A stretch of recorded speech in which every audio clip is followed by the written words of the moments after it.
पुरानी एक्ट्रेसेस का एहसान ये इंडस्ट्री भूल चुकी है। 50s, 60s, 70s की एक्ट्रेसेस कुछ ऐसा कर गई थी जिसका असर तुम्हें आज देखने को मिलता है। 2024 में क्रू और जिगरा जैसी मूवीज, 2022 में थप्पड़, 2021 में शेरनी, 2020 में गुंजन सक्सेना, 2019 में राजी। आजकल ऐसी सक्सेसफुल मूवीज जिनको विमेन लीड कर रही हैं तुम्हें आम बात देखने को मिलती है। 2014 में क्वीन ने 95 करोड़ कमाए थे, 2012 में इंग्लिश विंग्लिश ने 102 करोड़ कमाए थे। एंड आज लोग मानते हैं कि ऐसी मूवीज ने ऑडियंसेस को रियलाइज कराया कि फीमेल लेड मूवीज में भी क्रिटिकली, कमर्शियली अच्छा परफॉर्म करने का पोटेंशियल है। लोग मानते हैं कि ऐसी मूवीज की वजह से बॉलीवुड में विमेन रिप्रेजेंटेशन बढ़ा है। जैसे जहां 80s और 90s में जहां सेट पर सिर्फ 2 फीमेल्स होती थी, जिसमें से एक तो खुद लीड एक्ट्रेस होती थी, और आज कहां विमेन मूवीज को डायरेक्ट, प्रोड्यूस, लीड कर रही हैं इतनी सक्सेसफुली। अब बहुत लोग इस चेंज की शुरुआत को मानते हैं 2010 में जब मूवी आई थी द डर्टी पिक्चर, जिसमें विद्या बालन थी लीड। लेकिन क्या हो अगर मैं तुम्हें बताऊं कि इसकी पहल तो सालों पहले 1950s में हो गई थी। 1957 में जब मदर इंडिया आई तो वो पहली ऐसी मूवी बनी जहां एक विमेन को एक स्ट्रॉन्ग लीडिंग कैरेक्टर में दिखाया गया। अब इस बात में कोई दो राहें नहीं है कि बॉलीवुड हमेशा से एक मेल डोमिनेटेड इंडस्ट्री रही है। 50s और 60s में एक्टर रोमांटिक रोल्स निभाया करते थे, जब राज कपूर, दिलीप कुमार, देव आनंद, राजेश खन्ना जैसे सुपरस्टार्स होते थे जिनकी मैसिव फैन फॉलोइंग हुआ करती थी। 70s और 80s में अमिताभ बच्चन ने इंडस्ट्री को लीड करा, और 90s के बाद से action, comedy, romance, family drama के साथ तीनों खान्स ने इंडस्ट्री में पकड़ बनाई। और हर दशक में मेल सुपरस्टार्स बदले, ऑडियंसेस को नए एक्टर्स देखने को मिले, लेकिन फीमेल एक्टर्स की दशा लगभग वही रही। या तो एक माँ, एक बहन, एक बेटी, एक सुंदर सुशील बहू, एक वैम्प,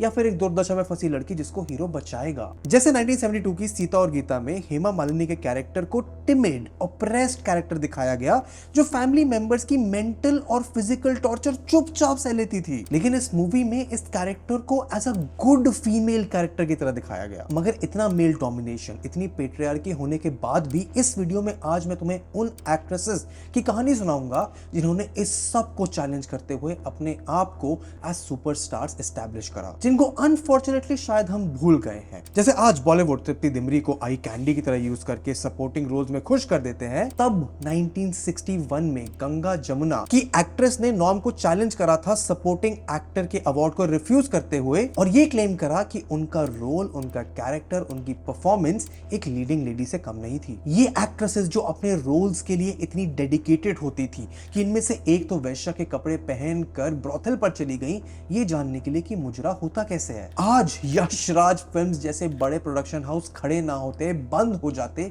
अगर ये एक्ट्रेस उनके लिए कुछ मूवीज ना करती जिनकी दम पर यश राज चोपड़ा का करियर सरवाइव कर पाया। दिलीप कुमार जैसे लेजेंडरी एक्टर जिनके पीछे दुनिया पागल थी, वो खुद इन एक्ट्रेसेस के मूवी सीन्स के लिए सारी के शेड्स हैंडपिक करते थे।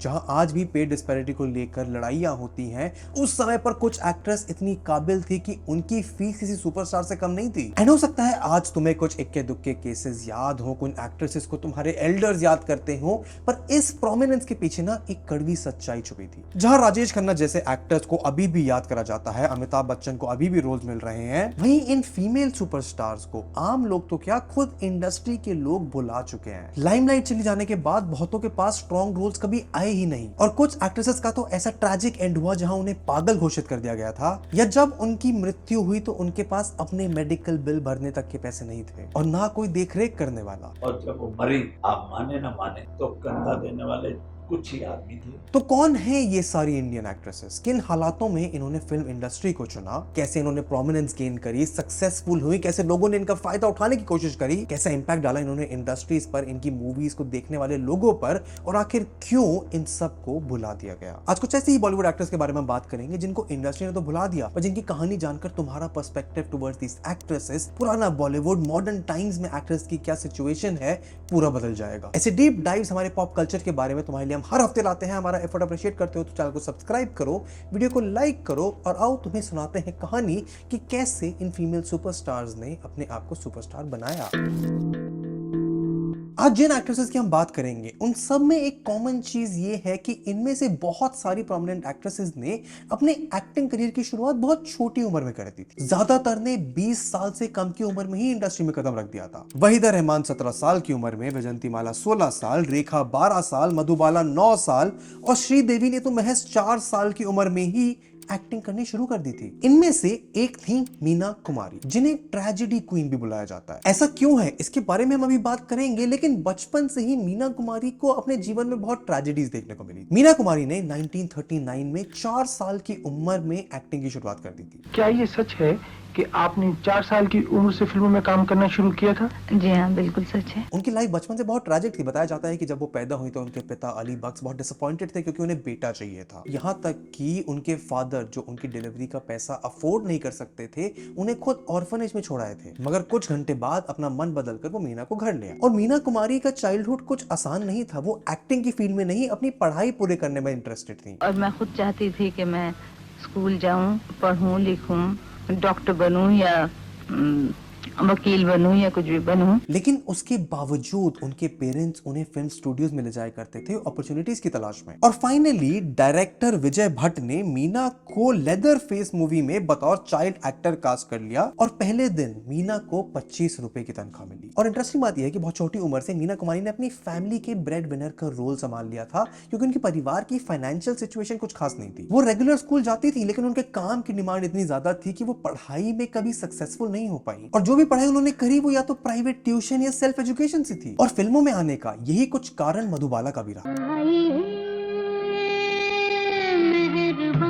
और आज के मिलेनियल्स और जेनजी के लिए मधुबाला का एक्टिंग स्टेचर किसी माइथोलॉजिकल फिगर से कम नहीं है। फिल्म जर्नलिस्ट बहुत केयरफुली अपने वर्ड्स चूज करते थे मधुबाला को डिस्क्राइब करने के लिए। विक्रम सिंह कहते हैं कि any camera which did not caress that face would be guilty of a crime. तो वहीं ओपी दत्ता कहते थे कि हर smile was a veritable celebration of living. Heroine जो अपनी आंखों से बोलती हो और उसकी सिर्फ आप साइलेंट फोटो भी देख लीजिए तो लगता है कि बातें कर रही हैं। अब अनलाइक मीना कुमारी, मधुबाला को बचपन से एक्टिंग का शौक तो था। वो अपने फेवरेट सीन्स अपनी माँ के सामने परफॉर्म करा करती थी और डांस करने में, फिल्म कैरेक्टर्स को रेप्लिकेट करने में अपना टाइम गुजारा करती थी। वो फिल्म एक्ट्रेस बनना तो चाहती थी, लेकिन उनके पिता की ऑर्थोडॉक्स मेंटालिटी की वजह से उन्हें साफ मना कर दिया गया। उसी कारण से मधुबाला ने कभी स्कूल भी अटेंड नहीं करा, लेकिन तकदीर चाहती थी कि मधुबाला एक फिल्म एक्ट्रेस बने। 1940 में मधुबाला के फादर को जॉब से निकाल दिया गया, क्योंकि वो सीनियर के साथ बदतमीजी कर रहे थे। और क्योंकि फैमिली को सपोर्ट करना था, तो उनके फादर ने मधुबाला को फिल्म इंडस्ट्री में अपॉर्चुनिटीज ढूंढने के लिए आग्रह करा। मधुबाला ऑल इंडिया रेडियो में खुर्शीद अनवर के कॉम्पोजिशंस गाया करती थी। वो 7 साल की थी जब उन्होंने काम करना शुरू करा था। कुछ महीनों बाद बॉम्बे टॉकीज के जनरल मैनेजर राय बाधू चुन्नी लाल ने सजेस्ट करा कि मधुबाला को मुंबई भेजा जाए अपॉर्चुनिटीज ढूंढने के लिए। 1941 में मधुबाला की फैमिली मुंबई रिलोकेट कर गई और अगले ही साल उनकी पहली मूवी आई बसंत, जिसके लिए उन्हें 150 रुपए मिले।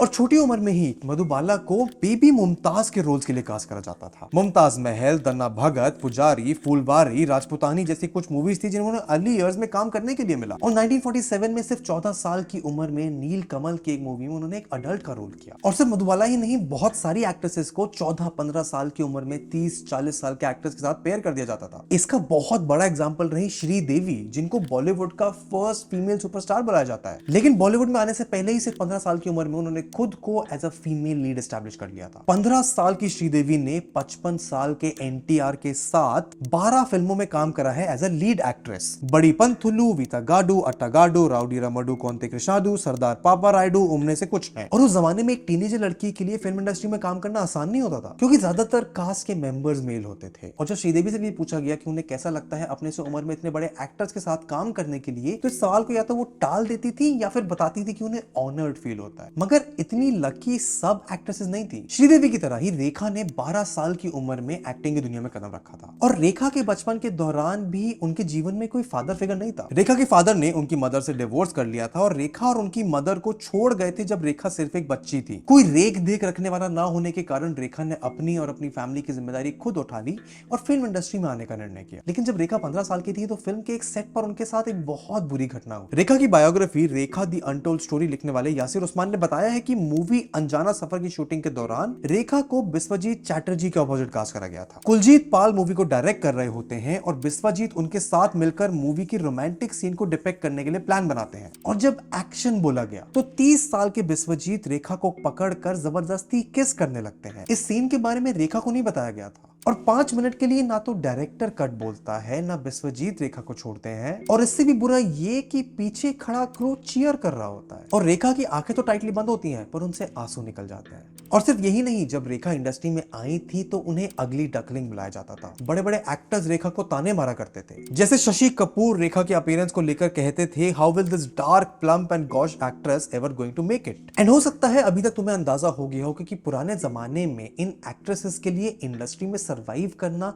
आसान नहीं होता था। अपनी मजबूरियों की वजह से उन्हें एक्टिंग की शुरुआत तो करनी पड़ी, पर इंडस्ट्री ने उन्हें बहुत टफ दौर दिया। लेकिन इंडस्ट्री में काम करने वाले लोगों को, सुपरस्टार एक्टर्स को, डायरेक्टर्स को भी ये नहीं मालूम था कि इन्हीं में से कुछ एक्ट्रेसेस आगे जाकर ऐसा काम करेंगी जिनके दम पर ये पूरी इंडस्ट्री चलेगी।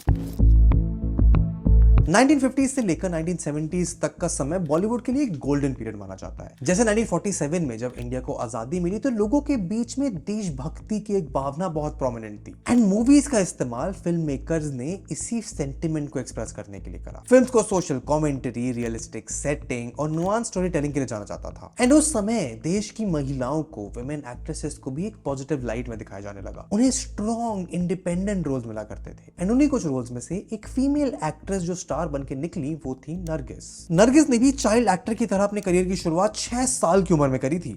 Jagdan Bhai produced a film in which Fatima was featured as Baby Rani.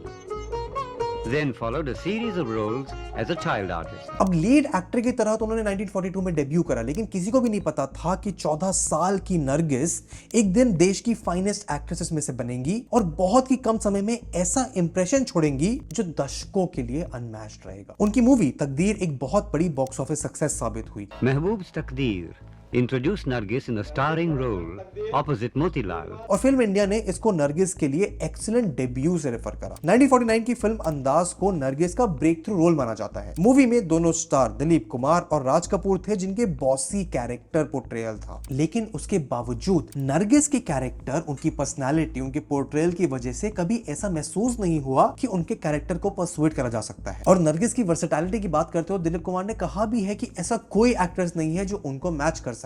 उस कदर वर्सेटैलिटी किसी आर्टिस्ट में नहीं देखा गया। लेकिन नरगिस की सक्सेस का पीक तो देखना अभी बाकी था। उन्होंने बहुत सारी मूवीज करी, जैसे नरगिस की एक बहुत सिग्निफिकेंट पार्टनरशिप राज कपूर के साथ थी। 1951 में आई मूवी आवारा ने उन दोनों आइकन्स को साथ एस्टैब्लिश कर दिया था, जहां मूवी का टाइटल तो लीड एक्टर के कैरेक्टर पर था, लेकिन नरगिस का कैरेक्टर भी मूवी में उतना ही इंपॉर्टेंट था। इनफैक्ट इसी पार्टनरशिप के कारण राज कपूर के प्रोडक्शन हाउस RK स्टूडियोज की स्थापना हुई, जिसका एक बहुत बड़ा श्रेय नरगिस को जाता है। Led to the founding of RK Films and Studios, to which Nargis dedicated herself and worked with enormous energy to build a lasting edifice. 1952 की मूवी अनहोनी में नरगिस का डबल रोल था, जिसमें से एक कैरेक्टर वैश्या थी। उसी रोल को समझने के लिए नरगिस सीक्रेटली अपने भाई के साथ लड़कों के कपड़े पहनकर कोठा जाया करती थी। ऑल इंडिया रेडियो के एक इंटरव्यू में उन्होंने बताया कि वो एक मुश्किल रोल था, जिसके लिए उन्हें उन चीजों को ऑब्जर्व करना पड़ा। मुजरा परफॉर्म कर रही डांसर्स के जेस्चर्स को क्लोजली ऑब्जर्व करा। एंड इवन दो नरगिस एक रिस्पेक्टेड एक्ट्रेस थी, लेकिन उनकी ग्रेटनेस एस्टैब्लिश करी 1957 की मूवी मदर इंडिया ने। The climax of Nargis's career as an actress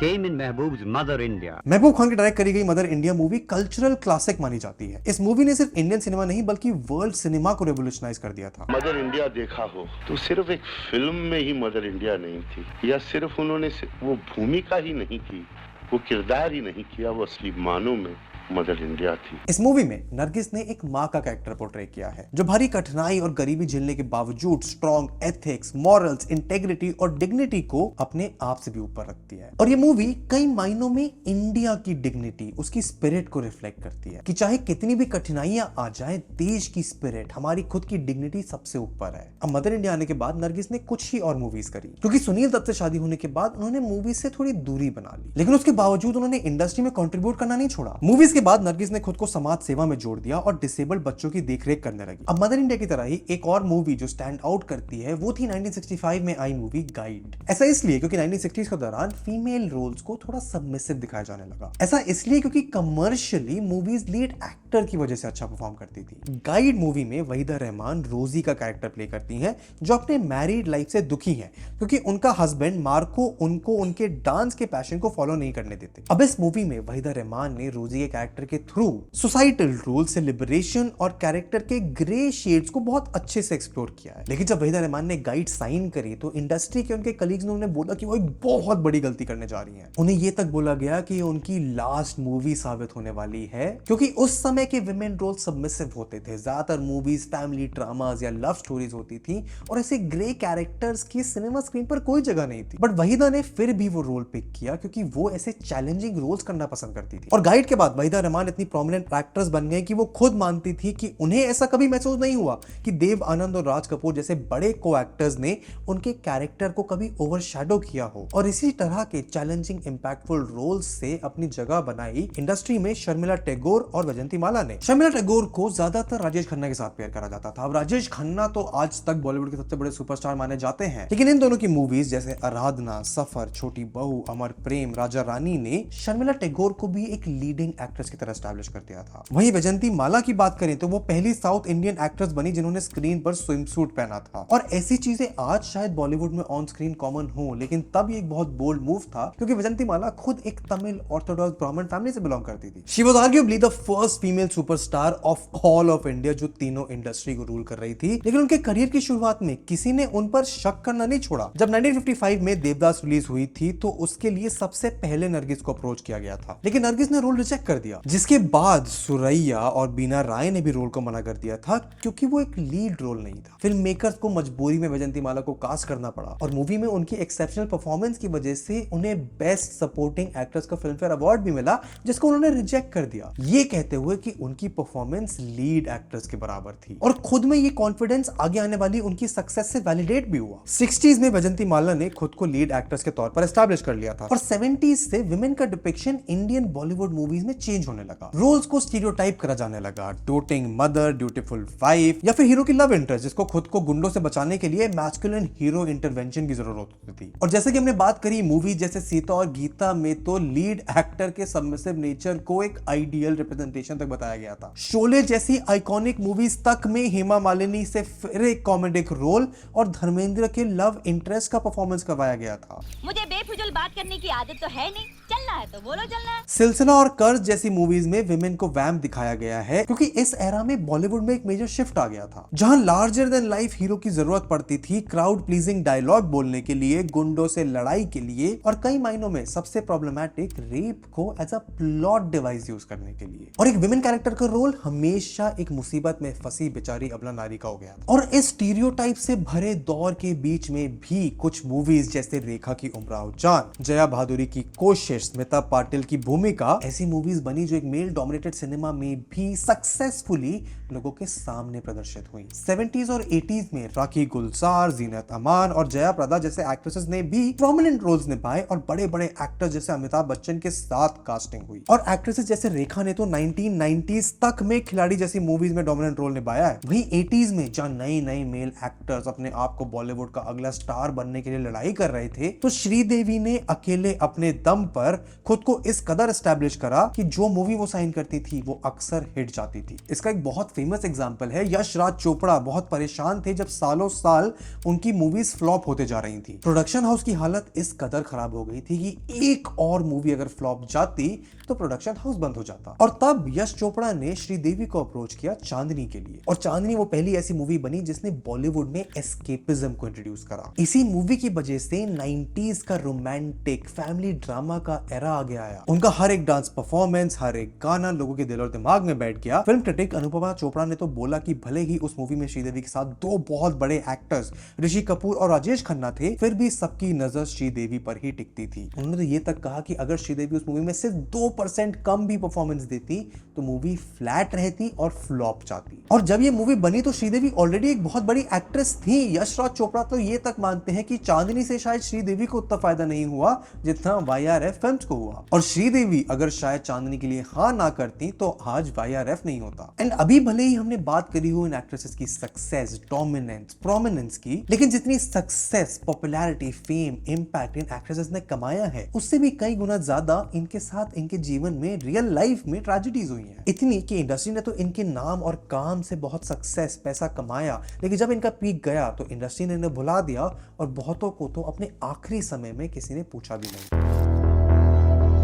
अगर बॉलीवुड की कोई एक ऐसी हीरोइन है जिसने बाकी सब के मुकाबले सबसे ज्यादा स्टीरियोटाइप्स तोड़ने का जिम्मा उठाया था तो वो थी परवीन बाबी।